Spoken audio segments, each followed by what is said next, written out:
చేసినా దొరికిపోతాం. సరే, నువ్వు మాఫింగ్ స్టార్ట్ చేయి, మిగతా నేను చూసుకుంటా. అసలేం చేయాలనుకుంటున్నావు? చెప్తా.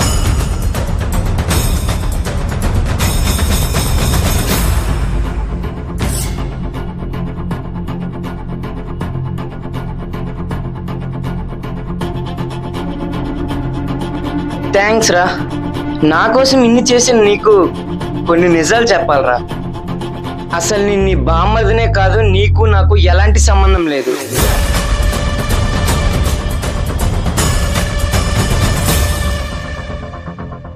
అసలు కథ ఎక్కడ మొదలైందో తెలుసా?